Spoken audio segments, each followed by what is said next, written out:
اس روز گھر میں داخل ہوتے ہی مجھے گھریلو موسم کا اندازہ ہو گیا۔ بیوی کی شکل بتا رہی تھی کہ آج بادل گرجیں گے، بجلی کڑکے گی اور عین ممکن ہے تھوڑی تھوڑی بوندا باندی بھی ہو۔ میری بیوی ایک اسکول میں سیکنڈ شفٹ میں پڑھاتی ہے اور مجھ سے پہلے ڈیوٹی سے آ جاتی ہے اور عموماً آتے ہی رات کے کھانے کی تیاری میں لگ جاتی ہے، لیکن آج وہ اس معمول پر عمل کرنے کی بجائے کچھ اس طرح ایک رسالے کے ورق الٹ رہی تھی گویا اسے پرزے پرزے کر دینے کی خواہش کو بمشکل دبا رہی ہو۔ آج کس نے بیگم کا پاڑا چڑھا دیا ہے؟ میں نے قدرے حیرت سے سوچا۔ ہمارا بیٹا کیڈٹ کالج میں پڑھ رہا تھا اور دوسرے شہر میں کالج کے ہاسٹل میں ہی رہتا تھا۔ بیٹی ابھی تک اپنے اسکول سے نہیں آئی تھی۔ وہ بھی سیکنڈ شفٹ میں پڑھتی تھی، لیکن اس اسکول میں نہیں جس میں میری بیگم پڑھاتی تھی۔ وہ ہم دونوں کے بعد اسکول وین کے ذریعے پہنچتی تھی۔ اس کا مطلب تھا میری آمد سے پہلے بیگم گھر میں اکیلی تھی۔ تو پھر کس نے اس کا موڈ آف کر دیا تھا؟ آج کھانے میں کیا ملے گا؟ میں نے حسب معمول خوشگوار لہجے میں پوچھا۔ میں اس کے موڈ کے سلسلے میں انجان بننے کی کوشش کر رہا تھا۔ اس نے کوئی جواب نہ دیا، محض خونخوار نظروں سے میری طرف دیکھنے پر اکتفا کیا۔ چنانچہ میں خاموشی سے بیٹھ کر جوتے اور موزے اتارنے لگا۔ میں بادلوں کے گرجنے اور برسنے کا منتظر تھا۔ 18 سال کی رفاقت کے بعد ہم ایک دوسرے کے موڈ کو اچھی طرح سمجھنے لگے تھے۔ مجھے معلوم تھا کہ جب وہ غصے میں ہوتی ہے تو کچھ دیر کے لیے اسے چپ سی لگ جاتی تھی، لیکن زیادہ دیر چپ نہیں رہ سکتی تھی اور بالآخر پھٹ پڑتی تھی۔ کچھ دیر بعد بادلوں کے گرجنے برسنے کے بعد مطلع صاف ہو جاتا تھا۔ انتظار کی گھڑیاں زیادہ طویل ثابت نہیں ہوئیں۔ میگزین کے صفحات جلد ہی ختم ہو گئے اور بیوی کی برہمی کا رخ میری طرف مڑ گیا۔ میں پوچھتی ہوں، ہمیں زندگی میں کبھی سکھ کا سانس لینا بھی نصیب ہوگا یا نہیں؟ وہ غرائی۔ جب تمہارے ماں باپ زندہ تھے تو ان کی خدمت ہم پر فرض تھی۔ ہماری آمدنی کا ایک بڑا حصہ بذریعہ منی آرڈر ان کی خدمت میں روانہ کر دیا جاتا تھا۔ ان کے انتقال کے بعد بھی ہماری جان نہیں چھوٹی۔ چھوٹے بھائی کو منی آرڈر جانا شروع ہو گئے۔ اب بات میری سمجھ میں آ گئی۔ مجھے یقین ہو گیا کہ گاؤں سے میرے چھوٹے بھائی کا خط آیا ہوگا۔ اس نے اب پھر سے کچھ رقم منگوائی ہوگی۔ میری بیوی اپنا والیوم بتدریج بڑھاتے ہوئے بولی، آپ کا بھائی دن بدن زیادہ لالچی ہوتا جا رہا ہے۔ 5000 روپیہ مہینہ اس کے لیے کافی نہیں ہے؟ اس کی جرت دیکھو، اب تو وہ مہینے میں دوسری بار بھی پیسے منگوانے کے لیے خط لکھ دیتا ہے۔ وہ سمجھتا ہے کراچی میں روپیہ درختوں پر اگتا ہے، جب چاہو جا کر توڑ لو۔ اسے ابھی تک یہ اندازہ نہیں ہو سکا کہ یہاں ہم دونوں میاں بیوی کیسے کولو کے بیل کی طرح مرتے کھپتے ہیں، تب 4 پیسے کماتے ہیں۔ جوانی سے لے کر آج تک ہم نے زندگی کی ہر تفریح اپنے اوپر حرام کیے رکھی۔ بڑھاپا سر پر آ گیا ہے، ہماری زندگی تو بس یہی رہے گی، دنیا میں آئے، گدوں کی طرح محنت کی، دوسروں کے لیے کمایا اور مر گئے۔ پھر وہ ایک خط میری طرف پھینکتے ہوئے بولی، لو خود ہی پڑھ لو اپنے لاڈلے چھوٹے بھائی کا خط۔ وہ کچن میں جا کر کھانے کی تیاری میں لگ گئی۔ چھوٹے سے کچن میں اس کے برتن اٹھانے اور پٹخنے کی آوازیں اس طرح گونج رہی تھی جیسے کسی فیکٹری میں کام شروع ہو گیا ہو۔ خط کھولتے ہوئے میں نے زیر لب کہا، پیارے بھائی، تم تو اب واقعہ ہی کچھ زیادہ ہی بڑھتے جا رہے ہو۔ اپنے ساتھ تم میری شامت کو بھی دعوت دیتے ہو۔ تمہاری بھابھی کا غصہ بے جا نہیں ہے۔ میرا آبائی گھر پشاور کے قریب واقع ایک گاؤں میں تھا جہاں بنجر زمینوں اور غربت کے سوا کچھ بھی نہیں تھا۔ زمین اتنی بری بھی نہیں تھی، لیکن کاشت کے لیے پانی اور دوسری سہولتیں میسر نہیں تھیں۔ آس پاس کہیں کوئی صنعت یا بڑے کاروباری ادارے نہیں پائے جاتے تھے۔ بیشتر لڑکے جوان ہوتے ہی پشاور کا رخ کرتے تھے۔ جو وہاں بھی نہیں کھپ پاتے تھے وہ کراچی آ جاتے تھے اور عام طور پر محنت مزدوری کرتے تھے۔ تمام تر غربت اور فاقہ کشی کے باوجود وہ چونکہ سرخ و سفید چہرے اور توانا جسم لے کر آتے تھے، اس لیے مشقت کے کاموں میں ان کی مانگ تھی۔ وہ جفاکشی کی زندگی بھی ہنسی خوشی گزار لیتے تھے۔ ان کے لیے یہی بہت تھا کہ وہ بے روزگار نہیں کہلاتے تھے اور فاقہ کشی سے بچے رہتے تھے۔ میری خوش قسمتی تھی کہ میں کسی نہ کسی طرح کھینچ تان کر میٹرک کر کے کراچی آیا تھا۔ شروع میں ایک کنسٹرکشن کمپنی میں مزدور کے طور پر بھرتی ہوا تھا، لیکن رفتہ رفتہ اپنی واجبی تعلیم، دیانتداری اور اوپر والے کی نظر کرم کی بدولت مختلف شعبوں سے ہوتا ہوا کیشیئر بن گیا تھا، دفتری ملازم ہو گیا تھا۔ شاہدہ سے میری ملاقات دفتر میں ہی ہوئی تھی۔ وہ وہاں ٹیلی فون آپریٹر تھی۔ ہم نے ایک دوسرے کو پسند کیا اور پھر اس کے والدین نے مجھے بھی پسند کر لیا۔ ان دنوں ذات پات اور قومیتوں کے سوال لوگوں کو ناک بن کر نہیں ڈستے تھے۔ یہ بالکل فروئی سی باتیں تھیں۔ شاہدہ بہت اچھی بیوی ثابت ہوئی۔ اس نے گھریلو زندگی کے آغاز میں ہی کہہ دیا تھا، امیر خان، تمہارا بھائی ابھی بہت چھوٹا ہے اور کما کر تمہارے ماں باپ کو نہیں کھلا سکتا، اس لیے تم جس طرح پہلے انہیں منی آرڈر بھیجا کرتے تھے اسی طرح بھیجتے رہنا۔ میں کسی کی نظر میں بری نہیں بننا چاہتی، کسی کی بد دعا نہیں لینا چاہتی۔ گاؤں میں تمہارے گھر میں کوئی یہ نہ کہے کہ اچھی لڑکے کی شادی ہوئی، ہمارا گزر اوقات کا ذریعہ بھی جاتا رہا۔ یہ بات کر کے اس نے بطور شریک حیات شروع سے ہی میرا دل جیت لیا۔ اس نے بھی ملازمت جاری رکھی۔ کئی ادارے بدلنے کے بعد بالآخر اسے بھی ایک اچھے انگلش میڈیم اسکول میں ٹیچر کی جاب مل گئی تھی۔ تنخواہ اور ماحول بھی بہت اچھا تھا۔ اس ملازمت میں میری بیوی دل و جان سے ٹک گئی۔ والدین کے انتقال کے بعد میرا خیال تھا کہ میری ذمہ داریاں کچھ کم ہوں گی، لیکن اس عرصے میں نہ صرف میرے چھوٹے بھائی کی شادی ہو چکی تھی بلکہ اس کے ہاں ایک بچہ بھی ہو چکا تھا، اور گاؤں میں آمدنی کے ذرائع اسی طرح نہ ہونے کے برابر تھے۔ وہی مفلوق الحالی تھی۔ چنانچہ میں نے ایک مبہم سی اخلاقی ذمہ داری محسوس کرتے ہوئے منی آرڈر ارسال کرنے کا سلسلہ منقطع نہیں کیا، لیکن اس دوران خود میرے بچے بڑے ہو چکے تھے۔ زندگی کے مسائل دن بدن گمبھیر ہو رہے تھے۔ منی آرڈروں کے سلسلے میں میری بیوی تو خیر کیا کہتی، خود میرے دل میں بھی کبھی کبھی ناگواری کی ہلکی سی لہر ابھرتی، لیکن میں اسے دبا دیتا۔ رفتہ رفتہ شاہدہ نے بھی ان منی آرڈروں پر احتجاج شروع کر دیا۔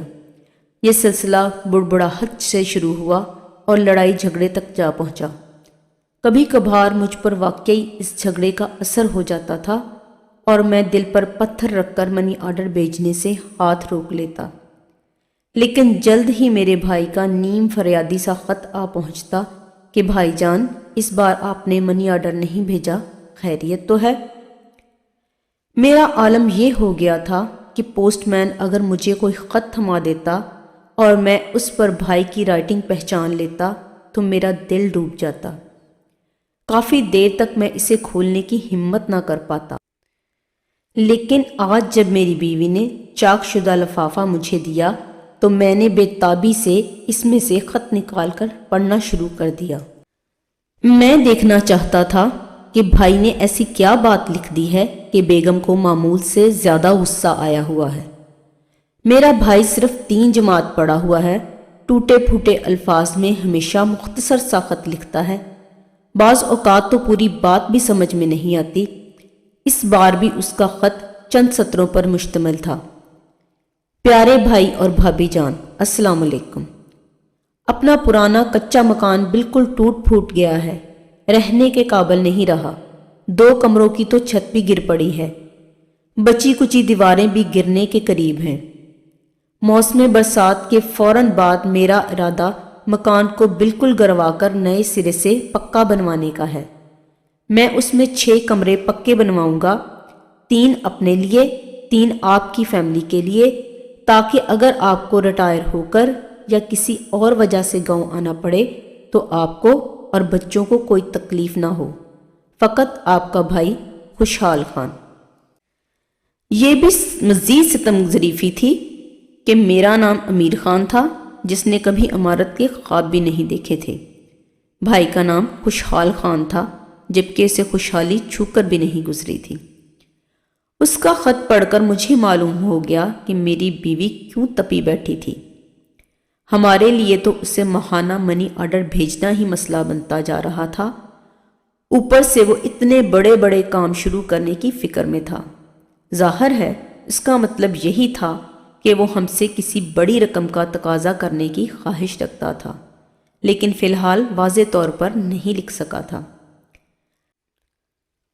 سستے سے سستے طریقے پر بھی 6 کمرے بنوانے کے لیے کم از کم 3-4 لاکھ روپیہ تو درکار ہوتا، جبکہ یہاں گزارا کرنا مشکل ہو رہا تھا۔ ہم نہ جانے کس طرح کھینچ تان کر شہری زندگی کے تقاضے پورے کر رہے تھے اور بچوں کو اچھے اداروں میں تعلیم دلوا رہے تھے۔ یہ مکان وغیرہ کے مسئلے کی طرف سے تو ہم نے یہ سوچ کر آنکھیں بند کر رکھی تھیں کہ یہ تو ہمارے بس کی بات ہی نہیں، جب کبھی قدرت کو منظور ہوا تو کچھ بن جائے گا۔ خط پڑھنے کے بعد مجھے اپنی بیوی کی برہمی وجہ محسوس ہوئی۔ خود مجھے غصہ آ گیا تھا۔ میں نے خط پھاڑ کر پھینک دیا اور کچن میں جا کر بیوی سے کہا، تمہیں پریشان ہونے کی ضرورت نہیں، صرف اس کے سوچ لینے سے تو مکان نہیں بن سکتا۔ میرا اس کو رقم بھیجنے کا کوئی ارادہ نہیں، میں اس سے لکھ دوں گا کہ وہ مکان بنوائے یا نہ بنوائے، ہمیں اس سے کوئی دلچسپی نہیں، ہماری طرف سے کوئی امید نہ رکھے۔ یہ کام اتنا آسان بھی نہیں ہے، بیوی ہاتھ نچا کر بولی۔ ان سے کوئی بعید نہیں کہ قرض پکڑ کر کام شروع کرا دے، اسے پتا ہے کہ قرض اتارنے کے لیے بڑا بھائی بیٹھا ہوا ہے۔ خیر اب وہ اتنی جرت بھی نہیں کر سکتا۔ میں نے بیوی کو اطمینان دلانے کی کوشش جاری رکھتے ہوئے کہا، وہ احمق ضرور ہے مگر اتنا بھی نہیں، پھر اس جیسے کنگال کو قرض دے گا بھی کون؟ تمہارے نام پر لے لے گا کسی سے؟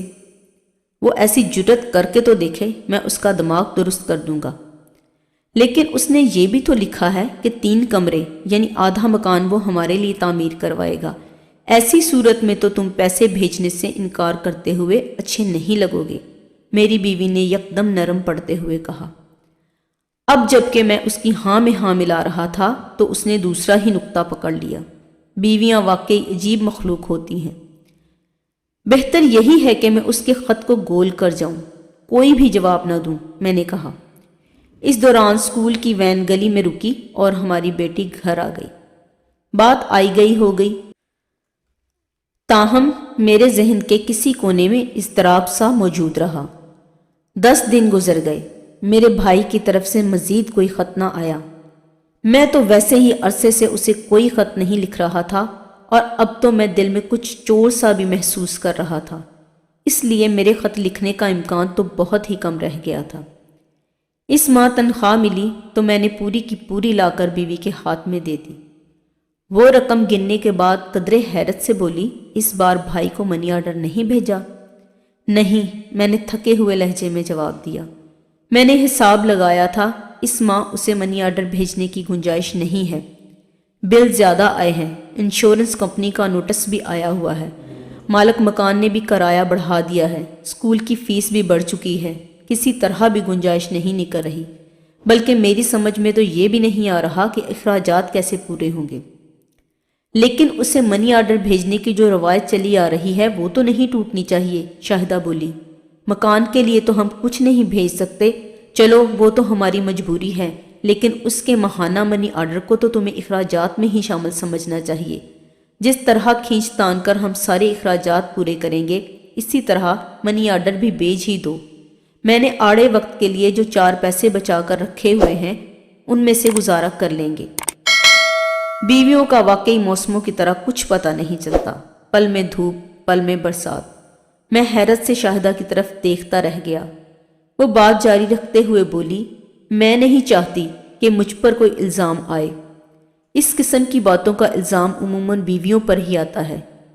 منی آرڈر جانا بند ہوگا، وہاں پاس پڑوس کے لوگ فوراً باتیں بنانا شروع کر دیں گے کہ امیر خان کی بیوی نے منع کر دیا ہوگا۔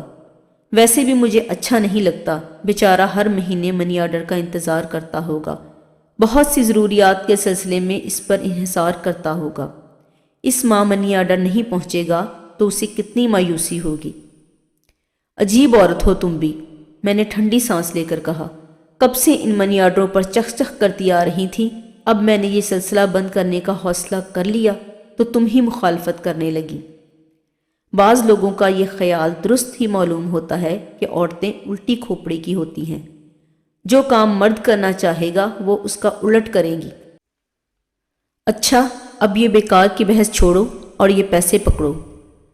اس نے 5,000 روپے گن کر میری طرف بڑھائے اور پھر حسرت آمیز سے لہجے میں بولی، مجھے تو یہی افسوس ہو رہا ہے کہ ہمارے پاس تو 60-70 ہزار روپے کی جمع پونجی بھی نہیں ہے۔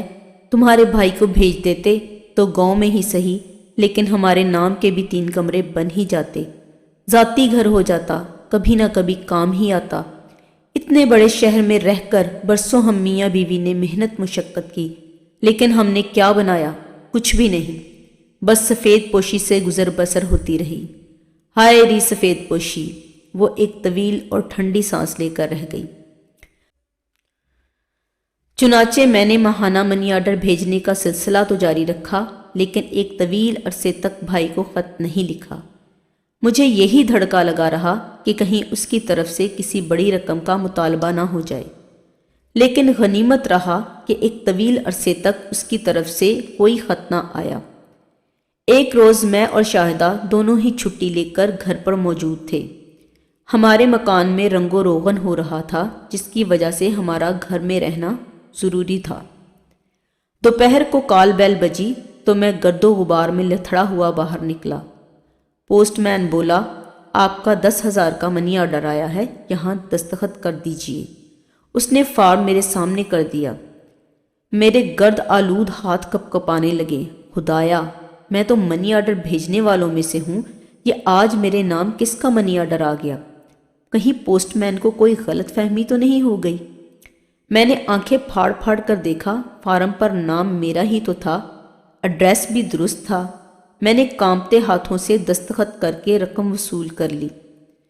منی آرڈر میرے چھوٹے بھائی خوشحال خان نے بھیجا تھا۔ کیا وہ واقعی خوشحال ہو گیا تھا؟ منی آرڈر کے ساتھ اس کا ایک خط بھی تھا۔ میری بیوی بھی دروازے پر آ کھڑی ہوئی تھی اور مجھے منی آرڈر وصول کرتے ہوئے دیکھ کر دم خود تھی۔ بالآخر ہم اندر آئے۔ میں نے بے تابی سے لفافہ چاک کیا اور صحن میں لڑکی ہوئی ایک کرسی سیدھی کر کے اس پر بیٹھ کر خط پڑھنے لگا۔ خوشحال خان نے لکھا تھا، پیارے بھائی، السلام علیکم۔ کبھی آپ کو تفصیل سے خط لکھنے کی فرصت ہی نہیں ملی۔ آپ کو معلوم ہی ہے کہ آپ کا بھائی غریب آدمی ہے، ہر وقت محنت مزدوری اور دال روٹی کے چکر میں پڑا رہتا ہے، لیکن آج سوچا ہے کہ اس خوشی کے موقع پر آپ کو ضرور تفصیل سے خط لکھوں۔ آپ کو تو پتہ ہی ہے، یہاں گاؤں میں ہم لوگوں کا رہن سہن غریبانہ سا ہی ہے اور یہاں اخراجات بھی زیادہ نہیں ہوتے۔ میں جو بھی محنت مزدوری کرتا رہا، اس میں روکھی سوکھی کھا کر ہمارے کنبے کی گزر بسر ہوتی رہی۔ آپ جو 5,000 روپیہ مہینہ بھیجتے رہے وہ ہم لوگ جمع کرتے رہے، کیونکہ مکان کی حالت دیکھ کر ہمیں اندازہ تھا کہ ایک نہ ایک دن اس کو نئے سرے سے بنوانا پڑے گا۔ بہرحال آپ کا بھیجا ہوا سارا روپیہ جمع کرنے کے باوجود یہ کام بہت مشکل نظر آ رہا تھا، لیکن اللہ کی مہربانی یہ ہوئی کہ پچھلے سال مجھے کچھ زمین ٹھیکے پر مل گئی۔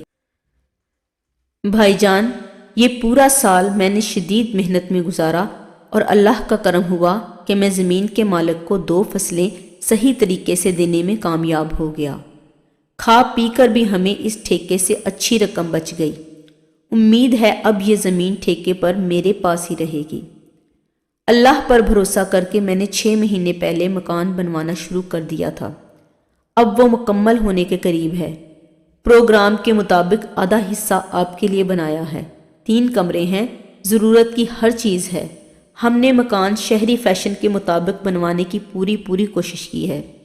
امید ہے کہ آپ کو پسند آئے گا۔ اللہ کا لاکھ لاکھ شکر ہے جس نے ہمیں اتنی توفیق دی۔ برسوں ہو گئے آپ کو گاؤں کا چکر لگائے، اب تو حالت بہت بدل گئی ہے۔ کبھی موقع ملے تو بھابھی اور بچوں کے ساتھ ایک چکر ضرور لگا جائیں، اور مکان میں مزید جو کچھ کرانا ہو، جو کوئی کمی محسوس ہو، مجھے حکم کر کے جائیں، میں اسے پورا کرنے کی کوشش کروں گا۔ آپ بہرحال بڑے بھائی ہیں، بڑے شہر میں رہتے ہیں، پڑھے لکھے ہیں، آپ کی عقل اور تجربے کی بات ہی کچھ اور ہے۔ آپ کو جب بھی کبھی زندگی میں ضرورت محسوس ہوگی، آپ کو اپنا مکان صاف ستھری اور تیار حالت میں ملے گا۔ بھابھی کے خط سے پتہ چلا ہے کہ ہمارے بھتیجے شہباز نے کیڈٹ کالج سے انٹر پاس کر لیا ہے اور آج کل وہ گھر پر ہی چھٹیاں گزار رہا ہے، اور ہماری بھتیجی شہانہ نے بھی میٹرک کر لیا ہے۔ آپ سوچ نہیں سکتے کہ خوشی سے اس وقت ہماری کیا حالت ہے۔ ہماری 7 پشتوں میں آج تک کسی لڑکے نے انٹر اور کسی لڑکی نے میٹرک نہیں کیا تھا۔ بھائی جان، یہ آپ ہی کی ہمت اور اللہ کی مہربانی ہے کہ ہمارے جیسے خاندان کے لڑکے کو آپ کیڈٹ کالج جیسے تعلیمی ادارے میں داخلہ دلوانے اور تعلیم پوری کرانے میں کامیاب ہو گئے۔ وہ ہمارے خاندان کا اکلوتا ہی لڑکا ہے۔ میرے گھر میں بھی 2 لڑکیاں ہیں اور کوہاٹ میں ہماری بہن کے گھر میں بھی 3 لڑکیاں ہیں۔ اب تو شہباز ہی پورے خاندان کی آنکھوں کا تارا ہوگا۔ ادھر مکان بن گیا، ادھر بچے اپنی منزلوں کے قریب پہنچ رہے ہیں۔ ہم غریب لوگوں کو اور کیا چاہیے؟ نیلی چھتری والے نے ہماری تو جھولیاں بھر دی ہیں۔ 10,000 روپے کا حقیر سا نذرانہ اس لیے بھیج رہا ہوں کہ شہباز اور شہانہ کو پاس ہونے کی خوشی میں چچا کی طرف سے ایک گھڑی اور کپڑوں کا ایک نیا شاندار جوڑا لے کر دیجیے گا، اور اگر کچھ پیسے بچ جائیں تو ہماری طرف سے محلے میں مٹھائی بانٹ دیجیے گا۔ ہم نے تو یہاں بانٹ دی ہے۔ بھابھی کی خدمت میں ہماری طرف سے بہت بہت سلام اور مبارکباد۔ بچوں کو بہت بہت پیار اور دعائیں۔ کبھی فرصت ملے تو خط لکھتے رہا کریں۔ والسلام، آپ کا چھوٹا بھائی خوشحال خان۔ میری انگلیوں میں لرزتے ہوئے اس خط پر دفتن ایک آنسو ٹپک پڑا۔ میں نے سر اٹھا کر دیکھا، میری بیوی بھی قریب کھڑی یہ خط پڑھ رہی تھی۔ آنسو میری نہیں، اسی کی آنکھ سے ٹپکا تھا۔